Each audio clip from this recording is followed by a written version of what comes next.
Hey, I'm Paul Perry, I'm Kim Hartsock, and you're listening to The Wrap, a Warren Averett podcast for business leaders, designed to help you access vital business information and trends when you need it.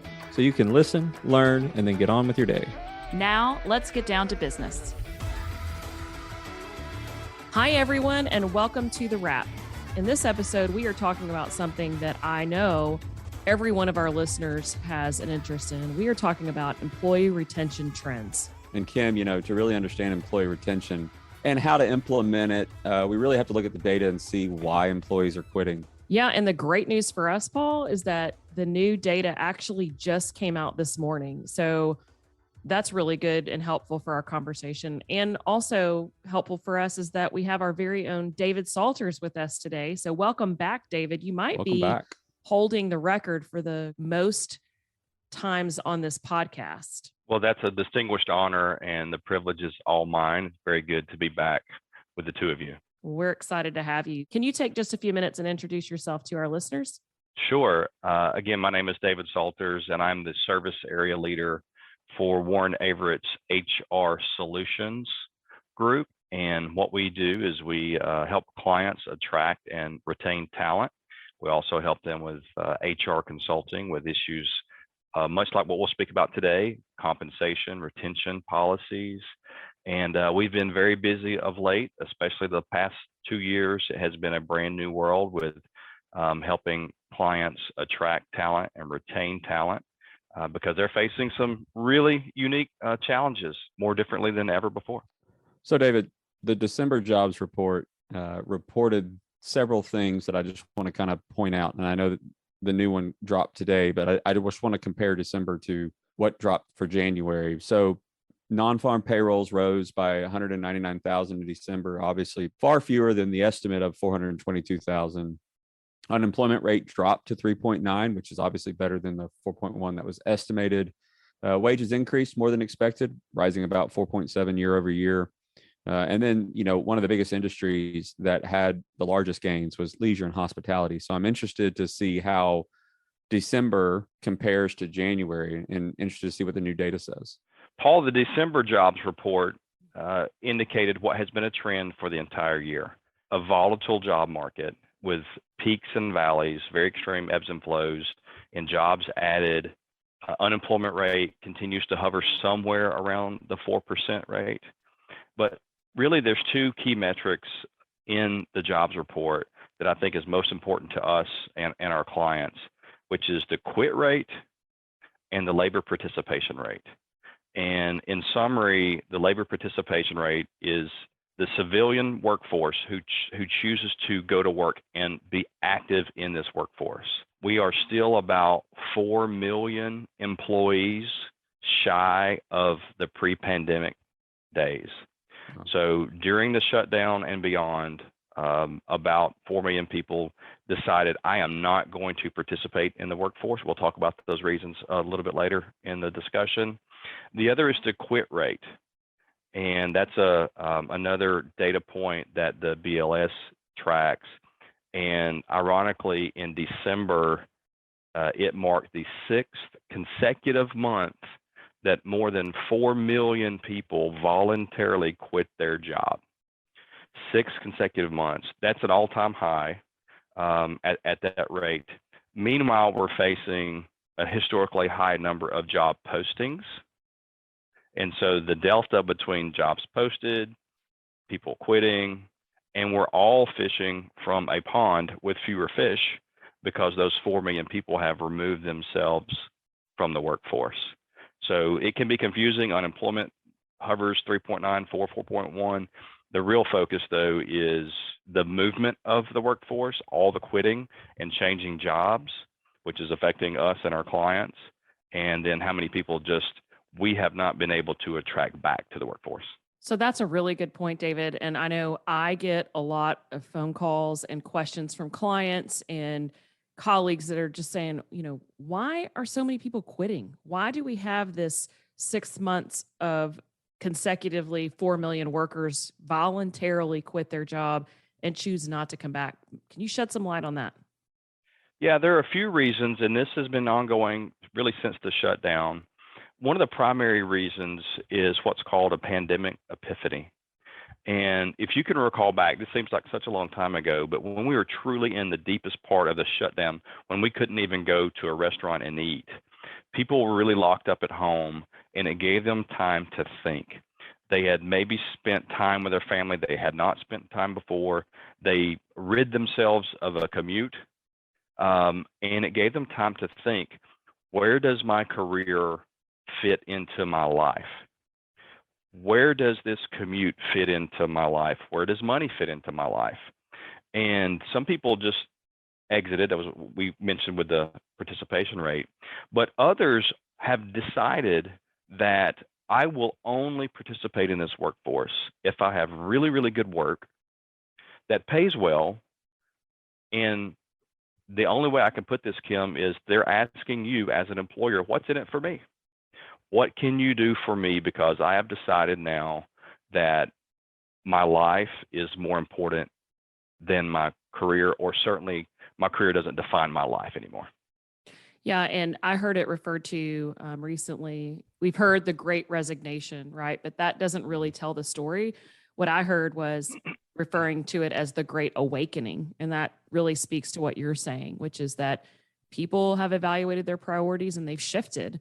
And so as an owner, as an executive that is running a company, we have to be paying attention to that, right? So if our employees say to us, the money is not the most important thing right now, I'm changing my priorities, we have to understand what that means. And what, like you said, what's in it for me? We need to know how to answer that question for our team members and be able to speak to them about what's important to them and how that does fit into our company's culture and vision and mission. I know we've spoken about this before, but what would you say to an owner or an executive that's facing that question, right? Like, where do I go from there? I think evaluating whatever your process is for production, whether it be a manufacturing or service, and evaluating, is there anything that I can rethink that would allow flexibility to bring on and attract and retain the people that I have? For example, if you have had set shifts, okay, is there a way to maybe stagger some of that to attract people that you are not reaching? In those numbers with the labor participation rate, the number one affected demographic is women, particularly mothers. And there's a loss of trust in the school system. Will the school stay in? How is my child engaging in education? So a lot of mothers have just exited. That's a big chunk of that 4 million people that are out.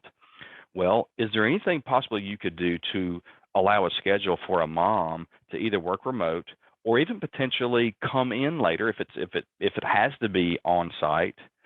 Think about that. There's an untapped labor market now that has evolved through this, that is waiting. And they've had this epiphany. I'm not going to do it if it completely disrupts my home life. So can you do that? And I think so many of us as business leaders struggle with letting go the control of, this is my process, this is my system, this is how I oversee people, this is how I ensure that the work product is good. And we just have to reevaluate, what can we do differently? Is it completely necessary maybe to be as rigid as we were before?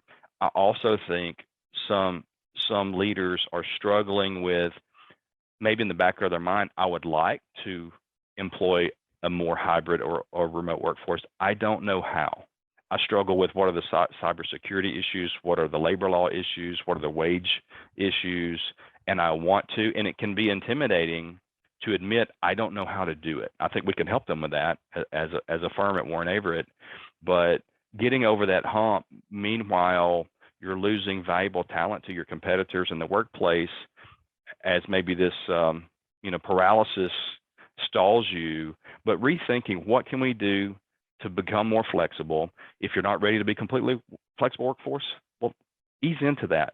But you have to reevaluate and ask yourself the hard questions. What can we change to accommodate the workforce? Because 4 million people a month is a staggering number of people who are leaving. Yeah, and there's some good examples. Like, from me just hearing that, right? Like flexible schedule, yes. Work remote, yes. But, moms that maybe want to off during the summer, but are happy to work during the school year, or maybe they work part-time flex schedule so that they're working while their kids, right? There's a million of those scenarios. And I also think, David, that when business owners are thinking to themselves, why is it people do not want to come back in? Why do I have to now adjust to a hybrid or a remote? And you've talked a little bit about culture, and I've even heard business owners say, I just want them to come back in.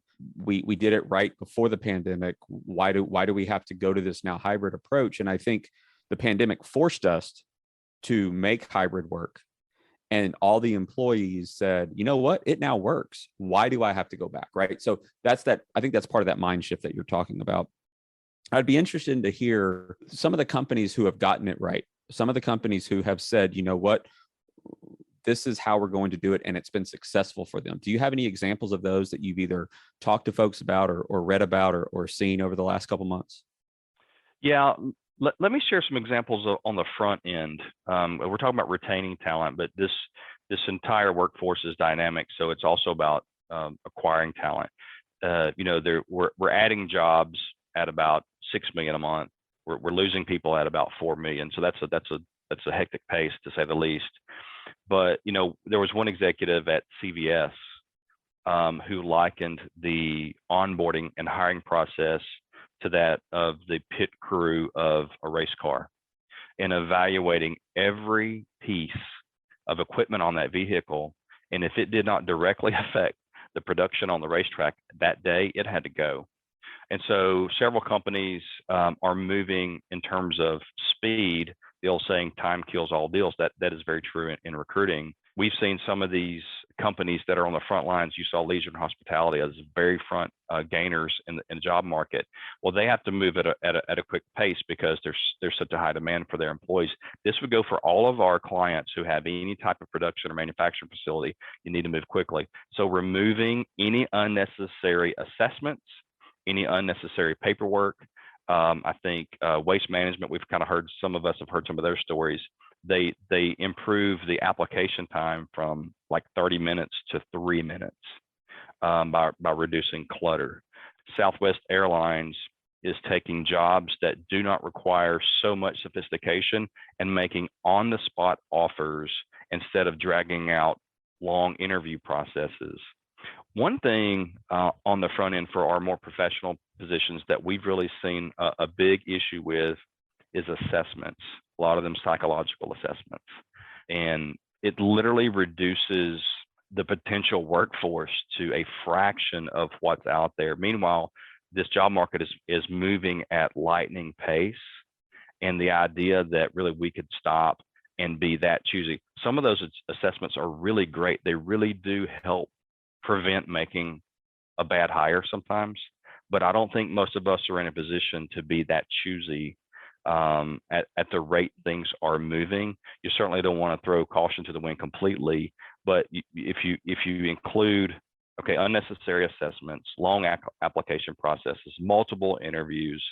CVS, in one of their improvements, they started doing video interviews for anyone that was facing a client. So instead of bringing them back in and doing a face-to-face simulation, they just did that online. It saved a tremendous amount of time, and they brought people on. That was some of the ways that some of these companies are speeding up the process. They help fill the gap in the beginning.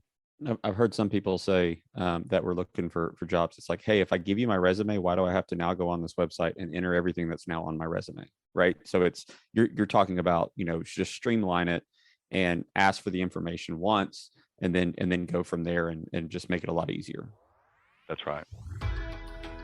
Want to receive a monthly newsletter with Wrap topics? Then head on over to warrenaverett.com/the wrap and subscribe to our email list to have it delivered right to your inbox. Now, back to the show. What about for, I hear from clients too, in terms of if they're really hiring at a high level, right? They're hiring a controller or a CFO or someone like that really you need a specific expertise. And a question is, why do I need a consultant, right? Why do I need a specialist? Why can't I just post a job on an online board or send an email out to people letting them know? How has that changed, right? In the last, you just said we've been working in the last 2 years in a very different environment and the world has shifted. So why would they need somebody for that focused of a search? Think of it this way. If you look at the number we just saw, so in January, there are 10.8 million job openings posted on Indeed. So Holy cow, that's incredible. 10.8 million. Wow. How can your job be found there? How could you possibly stand out? And even if you were fortunate enough to have a qualified controller who, let's say they had a bad day and they just went ahead and picked on Indeed to see what would happen, the idea that you would catch the perfect storm, that your job would hit that board the same time that they looked, is pretty finite opportunity there. Furthermore, anytime someone posts a job on Indeed, it's a bidding war. And you post a job, well, I'm going to come behind you and post a job, and then someone behind you posts a job, and they just fall down the page, and eventually they're gone. Meanwhile, Indeed is raking in money through this. But they do, people who have, companies who have premium subscriptions can bid on those jobs. Not everyone knows that. So people can buy higher space, but there's no limit to that. If someone with really deep pockets decides to sponsor that job, there's just no way you can keep up. So the controller, for example, of all the controller searches that we're working on now, it takes a lot of just production hours to search, the databases and the information and the referral base that we have to find those individuals. Once you find that individual, well, then you need to it takes the time to tap into what's in it for them. Is it, the work-life flexibility, the compensation, the type of work? And, we have some searches ongoing where the controller role is either hybrid or flexible. We have some that are not. They must be in office. And I can tell you, just working through that, it takes so much more time and effort to locate someone who is willing to be on site 100% of the time, having those conversations. So let's think about that. If you were posting an on-site only controller on Indeed, your chances of getting what you want in that situation are absolutely minuscule, because there's going to be 10 more jobs up there, and the first word in that job is flexible or hybrid. And so then again, that takes someone needing an advocate on your behalf to speak to these candidates to express why this job would be good for them. Right. Goes back to the what's in it for me. So, if you have all these demands, but you're not paying attention to what the candidate is interested in, it's a mismatch. Mm-hmm. So David, what's next? Where are companies going? Is the government going to help any? What are some of the economists saying is next related to the job market? And I know that's a loaded question because as we've seen in the past year or 18 months, they predict something and they're way off, right? They're not getting it right. So what's next from that perspective in your opinion? Well, most economists are predicting some type of slowdown. With all the supply chain issues, that just throttles down the manufacturing sector, logistics, there's all types of issues with deliveries. There obviously labor shortages, what wasn't really reflected as much as I thought in the January numbers was just how much Omicron affected the talent market, how many days off were missed. But there's continued fears is the word that they use, in the media. Economists fear a slowdown. The jobs report, while good, I read this morning, brought fears of rate adjustments. Okay, so interest rates. So things tend to be trending towards some type of slowdown. That said, with the employment market, there is really no end in sight. One piece of positive data that we saw, it was in the fourth quarter last year, the Wall Street Journal produced a chart, and it reflected how personal savings had grown over the past couple of years. So people were at home, they're getting government incentives, they weren't spending as much money, and there became a point of inflection on the chart where government stimulus was stopping and the personal savings was declining, and that was going to lead more people to get back to work. And the idea was possibly the Christmas and holiday season would drain what's left of that savings. And so people wouldn't get back to work after the first of the year. Well, then Omicron hit and people just delayed a little bit longer. So every time we think there's a little uptick or something happening, we seem to get set back. And so I would brace just for more of the same ebbs and flows up and down, and continue to look at those two key metrics, the quit rate and the labor participation rate. As long as those two numbers keep behaving like they are, then it's more of the same. And companies who are seeking employees both to retain who they have and to attract new must understand that market, tap into those behaviors, understand what's in it for them, and try to find common ground. What's in it for the employee that's good for you? These things don't have to be mutually exclusive, and it just takes a little time to think out, okay, what can we do here to satisfy the goals of our company and attract the talent? Yeah. And the more I hear you talk in terms of employee retention, is owners and executives have got to make sure that their strategy is in alignment with their team. And we can't do things same as we've always done, right? It's a new day. The workforce has shifted. And if you are an owner that is not taking a look at your mission, values, all of those things, especially if you have struggled with retention, right? So what is it that you can learn from that and say, we need to make some changes here? If that's surveying your team or having one-on-one conversations with coaches and employees. But if you can't answer the question to know what is important to my team, especially those A players that you want to retain, then I think that you're going to constantly be playing from behind. And I know we've seen statistics where the quitting is sometimes people are leaving straight for money, right? They're being motivated because they're being offered a significant amount of money, but the same percentage of people are leaving because they don't feel like their job is in alignment with their values. And so if you guess wrong, if you guess that that you want to retain them based on money, but they're really being motivated by the alignment of their values, then you're going to miss the mark there, right? And vice versa. So you need to be having conversations and making sure that you know what's in it for your team and what they're looking for. We spent several years, I'm going to estimate 2012 through about 2020, talking a lot about employer branding. A lot of people spend a lot of time, money, and effort in marketing, and it seems sometimes that all the brands were the same, right? We want to have, great place to work, good benefits, social impact, et cetera, et cetera, et cetera. And that quickly shifted after the pandemic. We saw, you mentioned, the company no longer aligns with my values. And when we spend all that time with an official employer brand, sometimes that's, what do we want to appear to the outside world? And I think the employees are saying, you didn't ask me what's important to me. And so when they got that new opportunity, that they were gone, and they felt disconnected from that identification of what are our values. Another stat in there on the reasons for leaving was burnout. This becomes a compounding issue. So you have staff issues.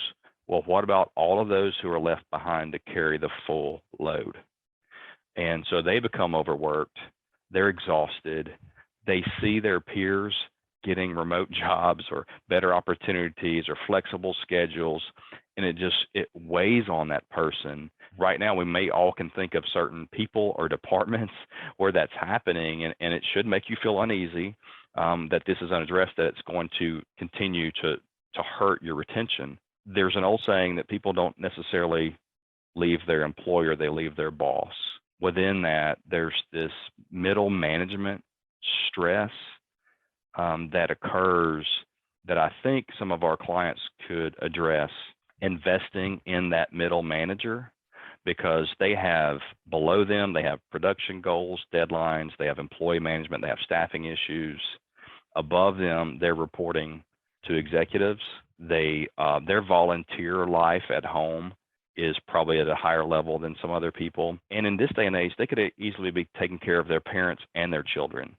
And so if you think of that in an hourglass shape, the squeeze of that middle manager, and we need to be paying attention to those people and investing in them. They're your frontline cheerleaders for recruiting. They will influence who stays and goes more than anyone at your company. And again, safeguarding, investing, and developing those people will help stymie some of this turnover that some of us are experiencing. If you think about a production manager, this poor soul probably gets up every morning, checks their phone to see how many people called in sick, how many people quit today, how many raw materials I did not get in today, and now I'll go solve that puzzle. That's a lot every day for those individuals to deal with. Culture eats strategy, brand, whatever you want to call it, for lunch, right? We've heard that so many times. We've said it so many times. But I think that's, if you can start to fix the culture, then you can start to make headways into trying to solve all the other problems. So here on the wrap, we like to wrap it up in 60 seconds. David, what would you leave our listeners with on attracting and retaining the talent that you want in this uncertain, uneasy, uncomfortable market? Don't be afraid. Everyone is facing the same issue. Don't be afraid to re-examine your procedures, your staffing. Can you find common ground to address this market yet meet your goals? You're not in this alone. We're in this together. We can help you walk through these issues. Seek out that untapped talent base. I can't stress enough the mothers that are on the sideline. If you have a shortage of production, would 4 or 6 hours every day from some of these individuals help you meet your goals? Why deny that just because it doesn't fit the model that we had before? Lastly, remove any barriers to hiring that you can. Your hiring process and your onboarding process is not static. It should not be. It should be ever evolving. Review it frequently to see what you can do to expedite the process. Remember, people in this day and age, they shop online, they buy food, they do everything they want with a phone, okay? If you can't compete time-wise with bringing people on, one, digitally and quickly, that's going to set you behind too. Not only do you miss that individual, you appear that you are not up to the date with how you run your organization. Just keep your eye on the labor participation rate and the quit rate. That'll tell you where the market's moving. Thank you so much, David. It's always so insightful to have this conversation with you. And I'm certain that as the year goes forward and things start to shift, we and our listeners will have more questions. So I look forward to having you on again. I think this time when he comes back, we're going to have him like a 5-timers mug or something. Start that trend. He would be the first one to get it. David, it's always a pleasure, man. Thank you very much. Have a great day. You too. Thanks. And that's a wrap. If you're enjoying the podcast, please leave a review on your streaming platform. To check out more episodes, subscribe to the podcast series, or make a suggestion of other topics you want to hear. Visit us at warrenaverett.com/the wrap.